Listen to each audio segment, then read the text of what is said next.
Kale katugendeko mu ndobeso yaffe ey'olunaku olwaleero.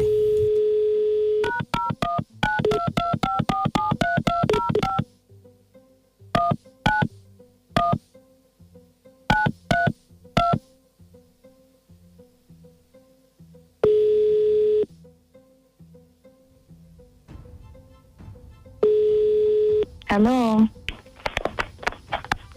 Wanji nyabo bampita mukunja wa BTFM mu ndobeso bangambye nti wangambye nkukubireko. Aha. Mukunja jebaleko. Kale nawe jebale. Mukunja mukuna badeza bakunyamba. Nafuna mu butakanya no mwami wange mabigaawo. Kale mukunja lo musajja yali ankwana naye mwami wange nakimanya. Kakati mwami wange ne mulaga nti omusajja kale musajja mwesonyiwa. Kakati mukunja omusajja ankubira essimu. Sajja tuwogera. Naye okwagalana twakuvaako tetukyayagalana. Kubanza obufumbo bwange nali nkola kinali mbwagala. Naye kakati omusajja simanyi oba yakebera ssimu yange nange omusajja tukyayogera waliwo yamugamba simanyi mukunja obufumbo bwange busaanawo.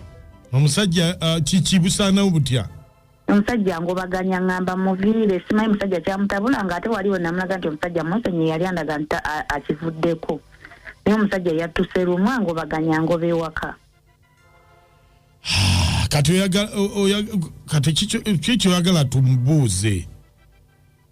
Mukunja njagala kumanya obuzibu buvaawa waliwo yamuwa amawulire nti omusajja nkyayogera naye yakebera mu ssimu yange kiki kubanga omusajja byo ebyomukwano byaggwawo naye nga omanyi twasigaza mukwano twogera ng'ab'omukwano naye ebyokwagala nebyo byaggwawo kati kyenjagala okumanya obuzibu buvaawa lwaki angobaganya mu maka gange era lwaki akituukizza kati ng'ate kibadde kiyiseeko ebbanga.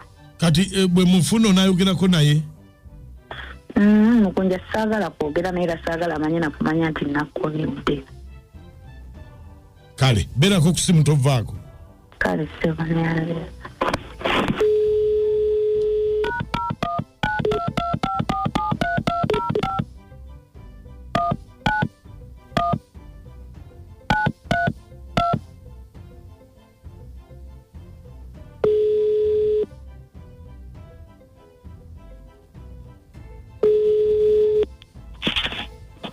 Hello. Apollo. Yes. Jebali. Kali wonna ine jebali yo. Kakati Apollo nze oli free tusobola okwogeramuko dakika nga 2-3 Kasatu lwawo mbadde ngenda wano nina wendaga katono. Kakati ndi wano nkola mu kooti ya maka. Tubadde tukwagalamu ku by'amakaago. Ate kiki? Ate kakati mwafunamu obutakkaanya n'omukyala tubadde twagala tugabanye ebintu tumanye byatwalako naawe byosigaza.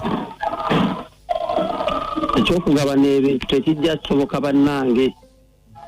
Nafuna ekizibu. Anti kakati obutakkaanya buno obulaba? Buyinza okuleetawo obutabanguko mu maka bw'ebe bwanga waliwo ekyagwawo tukimalirize oba muddingana naye ekyokumugobaganya mugabane ebintu. Ekyamazima olaba muzeeyi. Gwe munnamateeka. Omukyala sikwandibadde sandi mugobaganyizza. Naye munnange muno by'omanya ebyaffe abasajja bwe twewulunta.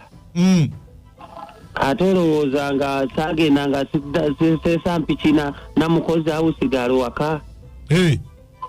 Bwe twayesa twazannyamu ekyesaawo nga ngamba ali lubuto. Nga mugambo waayi lwaki tojjaamu olubuto nga kkiriza nga simukwatira ssente agenda ajjemu olubuto nga nzimuwa bulungi ng'agenda. Mbadde ndi awo wiiki eyo ewedde nga bankubira jangu mu ddwaliro. Nga sigenda mu ddwaliro okutuuka mu ddwaliro ng'omukozi tayakubyewo abalongo. Bonna banfaanana ebikere byonna babimaseyo enkoona ya jjajja wange oli eyafa buli kintu kyonna sitolina nakyogamba. Ne ŋŋamba kati ne balyoka baŋŋamba abalongo tebaliira bweru tebakulira bweru kuleka nga tunoonya kufa mu nju ffenna tuggwewo batusale. abalongo bookya olaba abalongo bookya batabalinaako buzibu naye ate olwonze bwe naabaleka ebweru oyagala bansiike busiisi nze nentya naye ng'ate yesinga bimugamba kati nga nina kumufumbafumba neneebuzaabuza nekambuwaza agenda aveewo nze ndeeta abalongo bayingire mu nnyumba ye naasigala mwagalira eyo balongo be baliko ekizibu obuzibu buvaawo ku balongo singaleka balongo bweru naawe abalongo bamanyi bakulirayo bakulimba nze natidde oyagala bansiike balongo bookya batta basala kati gwani yagambye nti tebakulira bweru abantu buli gwe neebuuzaako abantu abakulu baŋŋamba nti kati oyagala kuleetawo sigalo togigobera bweru oyagala kuleetawo sigalo ayingire mu nnyumba era ye pulala ate kati akyali awo sigalo naalongo kale se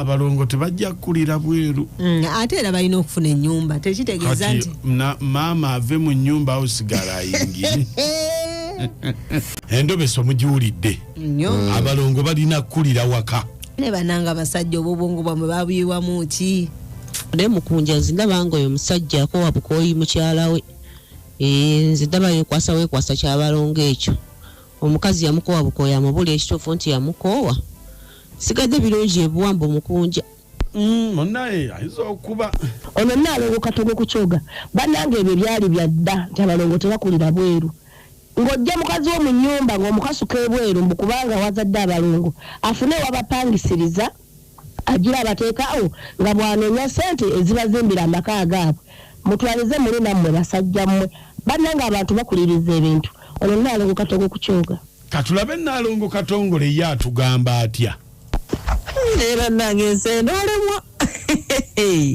omusajja talina gasiikibwa bavudde mu kumwokya kati bagenze kumusiika wekkakkanye musajja gwo mubitiibwa pangisiza abalongo bwe babeera omukazi muvivu mwesonyiwe banga ataamulaba ensendoolemwa basajja naalongo akkiriza abalongo abapangisiza amanya abeera Barnabas ambasada w'abalulu nakasongola gyendi naye omusajja tumugamba oyo bw'aba yafunyisiza asigala olubuto amufunira amaka agagge ate osamugoba ate oli bwali bwageze n'olubuto ate azala abalongo ng'ate era agobona ebyo bye bagamba nti abalongo tebakulira bweru bya bulimba bakulirayo n'omwami wange yabazaala era tebayingira mu nnyumba bakulira bweru oyo alimba ayagala kugoba mukyala wamma omukyala tuula mu maka ago tovaamu kasita otegedde oyo abazaala nga tebakulira awo linda kukwokya bbawe yabazaala naye teyabaleeta waka yabapangisiza eyo kati bamwokya wa luganda lwabwe bugambye bagenda kwokya togoba balongo baabali naye abakazi tulina ennaku ey'amaanyi kale buli ekyegomba omukozi kimuwa olubuto bwenkoona yonna efaananyi taata wange yafa ebigere byonna byonnaabimazeeyo bagenda kunjokya era nange ekyo kisajja mukazi gwe tova mu maka ago agenda mpangisize gasiya buloolo olwalutooza nasengana busa ekikuba nkino